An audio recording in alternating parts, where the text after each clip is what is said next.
اب بھی ذکر کرے تھے کریم بھائی کو آرام ہوا، بولا اللہ کا فضل ہے، چل رہے ہیں پھر رہے ہیں۔ بہرحال ہمارا جو ہے بار بار ملنا، بار بار آپ حضرات کو کچھ بولنا، اللہ رسول کی باتوں کا سنانے کا ایک معاملہ چل رہا ہے، اسی لیے سنانا ہے تاکہ ہم عمل کرنے والے بنیں۔ اس لیے ہم سب محتاج ہیں نا اللہ کی، اور اللہ غنی ہے، ہم محتاج ہیں۔ محتاج ہمیشہ اپنا ہاتھ پھیلاتے تو غنی اپنا ہاتھ جو ہے دیتے تھے۔ یہ اللہ تعالیٰ کی شان کا معاملہ ہے۔ آدمی جب تک اللہ سے مانگتا رہے گا تو کسی کے سامنے ہاتھ نہیں پھیلائے گا، اللہ پھیلانے نہیں دیتا۔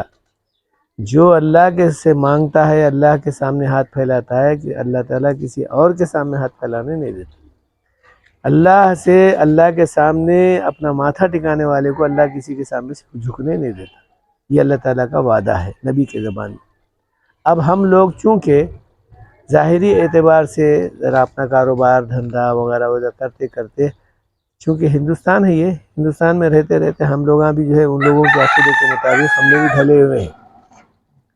اللہ کے رسول صلی اللہ علیہ وسلم نے فرمایا، جب آدمی اپنے ساری چیزوں کو چھوڑ کر اللہ کے رسول صلی اللہ علیہ وسلم کے طریقے کو اپنایا ہے، اسی کا نام تو مسلمان ہے۔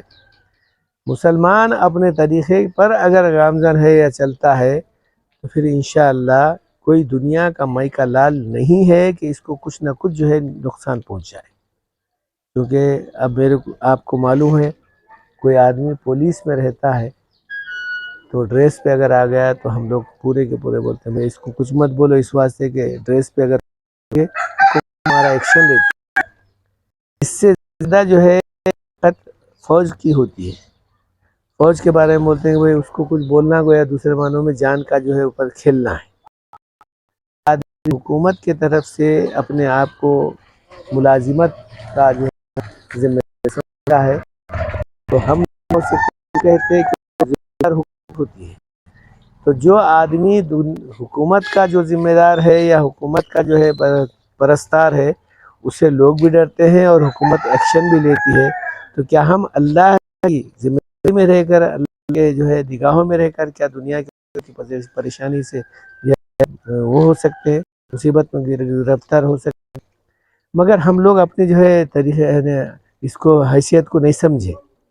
اگر واقعی ہماری حیثیت سمجھ میں آتی تو ہو سکتا ہے اللہ تعالیٰ بھی ہم کو سمجھا، لوگوں کو بڑا سمجھایا تھا کہ وہ مسلمانوں کے ساتھ میں سارے جو ہے حکومتیں، ساری چیزیں دنیا کی ہوتا ہے اوروں کے ساتھ ہوگی، لیکن مسلمانوں کے ساتھ اللہ کی طاقت ہے، کیونکہ اللہ کا ہے، یہ اللہ جو ہے کلمے کو پڑھا ہے، اللہ کے رسول صلی اللہ علیہ وسلم کو اپنا نبی مانا ہے، تو پھر ساری طاقت اللہ کی ہوں گی۔ مگر شرط یہی ہے کہ جیسا اللہ بتایا ویسا تو کرنا پڑے گا۔ اپنا کرتے کچھ نہیں ہے اور پھر مانگتے اللہ سے، بولے تو یہ ذرا اللہ تعالیٰ کو بھی مناسب معلوم نہیں ہوتا۔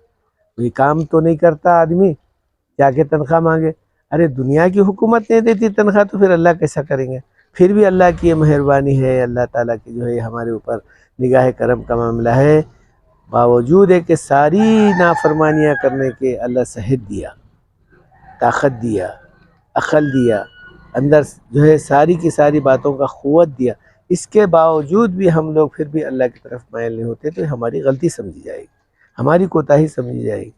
اسی لیے کسی علامہ اقبال کا کہنا ہے، ہو اگر آج بھی ابراہیم کا ایمان پیدا۔ ابراہیم علیہ السلام کے وقت میں آگ میں رہے تھے، نمرود اس وقت کا بادشاہ، تو اس وقت میں جو ایمان حضرت ابراہیم علیہ السلام کا تھا، انگار بھی گلزار بن گئی تھی، کہتے باغ بن گیا تھا کہتے۔ تو ویسا آج بھی اگر اللہ کے اوپر ایسا ہمارا ایمان ہوتا تو ہو سکتا ہے یہ دنیا کی جو مصیبتیں ہمارے اوپر آ رہی ہیں وہ بھی انشاءاللہ تعالی ختم ہو جائے گی، کوئی مسئلہ نہیں ہے۔ لیکن کرنا ہے نا، اصل بولتے نا یا شیخ اپنا اپنا دیکھ، جو کیا کرا، کھایا اس کا پیٹ بھرا، جو پیا اس کا جو ہے پیاس بجھی۔ ہم لوگ کریں گے تو انشاءاللہ تعالی ملے گا، نہیں ملنے کا کوئی سوال ہی نہیں پیدا ہوتا۔ آج بھی طریقہ اللہ تعالیٰ کا جو قانون قاعدہ ہے، زمین میں دانہ ڈالو ملکہ اٹھے گا، اور جو دانہ ڈالیں گے وہی اس کے اندر بیج اور پھل آئے گا۔ تو ہم لوگ اگر اللہ کی احکام خدا کی، نبی کے سنتوں کی پیروی کر رہے ہیں تو ظاہر بات ہے وہی طریقہ، وہی معاملہ، وہی ثواب، وہی جو ہے اللہ کی مدد ہمارے ساتھ بھی ہو جائے گی۔ تو دنیا میں جو آئے ہیں سب سے پہلے ہندوستان میں، عربستان سے ہو یا کسی اور جگہ سے جو اسلام آیا ہے، وہ طرح لے کر نہیں آیا بلکہ اپنا عمل لے کر آیا، لوگوں کو بتا دیے کہ بھئی اس طریقے سے کرو تو تمہاری بھی جو ہے زندگی اچھی ہے اور ہمارے کو بھی جو ہے اس کا ثواب ملے گا۔ خواجہ معین الدین چشتی رحمۃ اللہ علیہ، خواجہ بندے نواز رحمۃ اللہ علیہ نہیں بلکہ خواجہ اجمیری چشتی رحمۃ اللہ علیہ جب سنجر شریف سے آئے ہندوستان میں تو یہاں پر پورے کے بڑا اجمیر جو ہے سندھی، وہاں لوگ جو ہے سندھ کے جو ہے رہتے ہیں، سندھی لوگ بہت خطرناک قسم کے لوگ رہتے ہیں، اور پھر ایک دم بیکورڈ، بلکہ آدمی کو مار کے آدمی کو کچا کھا جاتے ہو، ایسے لوگ ہیں۔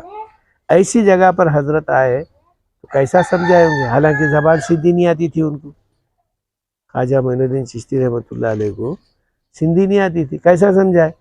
تو کہا اس زمانے میں دب بجاتے تھے تو لوگ جمع ہو جاتے تھے۔ ایک دوسرا، اپنے جو ساتھیوں میں ایک بات بولتے تھے کہ بھئی اپن لوگ وضو کرنا ہے، نماز پڑھنا ہے۔ اجمیر سے ڈھاکہ، اجمیر ہندوستان کس کونے میں ہے؟ ڈھاکہ کس کونے میں ہے؟ ہندوستان۔ اجمیر تو ہندوستان میں، ڈھاکہ الگ ہو گیا، بنگلہ دیش میں آ گیا، وہاں سے یہاں تک کا کافی دور ہے۔ ایک سفر حضرت خواجہ معین الدین چشتی رحمۃ اللہ علیہ اجمیر سے کرتے، بات نہیں آتی، زبان نہیں آتی، بہت دور، سمجھا بھی نہیں سکتے۔ ظاہر بات ہے کیسا جو ہے ہوں گے۔ ایک رائٹر لکھا ہے مسٹر رینالڈ بول کر ہے، علی یونیورسٹی کا سب سے پہلا پروفیسر گزرا ہے، انہیں کتاب لکھا ہے دا پریچنگ آف اسلام بول کر، اس کے اندر ہندوستان میں سامیہ، مگر ہندوستان میں ایک آدمی کو دیکھا زمین اندر کرا گیا، تو حضرت خواجہ معین الدین کے بارے میں لکھا ہو۔ ایک سفر میں حضرت 90 غیروں کو، ہندوؤں کو مسلمان، ایک ہی سفر میں۔ کیسا بنا ہے؟ باز کر کے بنائے، کھانے کو نہیں تھا، دوسروں کو کیا کھلاتے۔ ایک دوسری بات، بھائی واز نہیں آتی تھی، نہیں آتا تھا، اور دوسرا کہ بھائی لوگ بات سمجھتے نہیں تھے، زبان نہیں سمجھتے تھے، کیا کرتے تھے؟ کیا وضو کرتے تھے، نماز پڑھتے تھے، لوگوں سے اخلاق کے ساتھ پیش آتے تھے۔ اس حرکت کو دیکھ کر لوگ ایمان میں داخل ہو جاتے تھے، آ کر جو ہے اشاروں سے پوچھتے تھے کیا کرتے، تمہارے بننے کے لیے کیا آ جاؤ۔ وہاں ہر ایک کے گھر کے گڑھا رہتا ہے، وہ گڑھے میں پانی جمع ہوتا ہے، وہ گڑھے میں بطخاں تیرتے رہتی ہے، وہی گڑھے میں مچھر پلتے رہتے ہیں، وہی گڑھے میں پانی پیتے رہتے ہیں، وہی کا پانی پیتے ہوئے رہتے ہیں۔ گڑھا بڑا چھوٹا رہتا ہے، گھراں ویسے بنائی وہ لوگ، بنگال کے لوگ ایسے، جاؤ وہاں پانی نہاؤ، وصول کرو، جیسا بولتے سنو، بولتے تھے پڑھو لا الہ الا اللہ محمد رسول اللہ، کہا مسلمان ہو گئے۔ اب بولے اب کیا کرنا، چلو ہم بھی نماز پڑھو۔ تو اس طریقے سے ان کے لوگوں کو جو ہے دینی بات سمجھا کے ایمان میں داخل کرائے۔ اب لگا اتنا جو ہے محنت ہوں گے، کیا کیا اللہ سے مانگے ہوں گے، تو کہا یہ اخلاق ہے ہمارے بزرگوں۔ اگر آج بھی میرے اخلاق ایسے ہو جائے، لوگوں کے ساتھ نزدیکی، اللہ کے ساتھ تعلقات، تو کوئی بڑی بات نہیں ہے۔ ابھی جو ہے لوگ جو ہمارے پیچھا کر رہے ہیں نا دشمنی کا، وہ بھی ختم ہو جائے گا۔ بہرحال قریب ہزار باتوں کی ایک بات، اپنی جو ہے عادت، اپنی جو ہے اللہ تعالیٰ یاد ہے، اپنی جو ہے احکام خدا کی پابندی ہے، نبی کریم صلی اللہ علیہ وسلم کی سنتوں کی پابندی کرتے رہنا چاہیے۔ فجر کی پابندی کرو، اگر مسجد تک نہیں آ سکتے ہیں تو گھر میں ہی ادا کرو، اور باقی نمازیں اگر کام پہ جا رہے ہیں تو الگ بات ہے، موقع ملا وہاں ادا کرو۔